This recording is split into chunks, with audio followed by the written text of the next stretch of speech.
আর কয়দিন পর বয়সটা হবে ৩৯, বলছে সাইলেন্ট কিলার মাহমুদুল্লাহ রিয়াদের কথা। এই বয়সে এসেও দলের জন্য যে নিবেদন আর পারফরম্যান্স উপহার দিচ্ছেন তা যেন বিরল। রিয়াদ বলেই হয়তো সম্ভব, বয়সটা নিছক একটা সংখ্যা মাত্র তার কাছে। ক্যারিয়ারের পরন্তু বেলায় অদম্য রিয়াদ।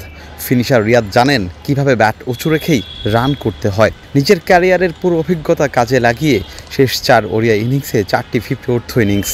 শুধু পুরান চাল ভাতে বাড়েই বলেই না, থাকতে হয় সাধনা আর ইচ্ছে শক্তি। পুরান চাল হলেই ভাতে পারবে এমন কোনো কথা নেই, কিন্তু ওটার যত্ন আত্মি করতে হয়, ওটার সেই সাধনা থাকতে হয়, সেই ইচ্ছা থাকতে হয়, এবং মাহমুদুল্লাহ সেটা আছে, এটা পরিষ্কার বোঝা যায়।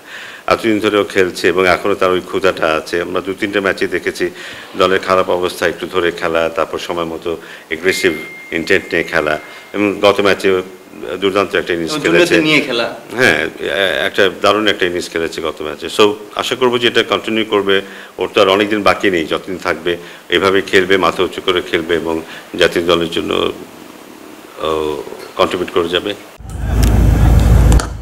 রিয়াদের বিপরীত চিত্র লিটন কুমার দাসের, যাকে one of the finest batter হিসেবে আখ্যা দেওয়া হয়ে থাকে। সে লিটন রান খরায় ভুগছেন লম্বা সময় ধরে। বোর্ড ডিরেক্টর নয়, একজন কোচ হিসাবে নাজমুল আবেদিন ফাহিমের কাছে প্রশ্ন, এলকেডির এই সমস্যার সমাধান কোথায়? ও কিন্তু একই জায়গায় আউট হচ্ছে, তো ওই একটা জায়গায় হয়তো কোনো সমস্যা আছে, এটা ওর অনুধাবন করা দরকার। ওর আশেপাশে যেসব কোচিং স্টাফ আছে তাদের অনুধাবন করা দরকার। ও স্লিপ এরিয়াতে অফ স্টাম্পের বাইরে ওকে বারবারই বল দেওয়া হচ্ছে, ওখানে হয় বিট হচ্ছে, নয় স্লিপে গিয়ে বল যাচ্ছে। সো ওই জায়গাটায় একটা সমস্যা, টেকনিক্যাল সমস্যা থাকতে পারে। সেটা কনসার্ন যারা কোচরা আছেন তারা সেটা দেখতে পারেন, আমার দেখলে ভালো হয়। সিলেট আন্তর্জাতিক ক্রিকেট স্টেডিয়াম থেকে Hilal Hossain Shimul, cricket 97। Million offer Walton fridge কিনে পেতে পারেন 20 লক্ষ টাকা, রয়েছে কোটি কোটি টাকার নিশ্চিত উপহার।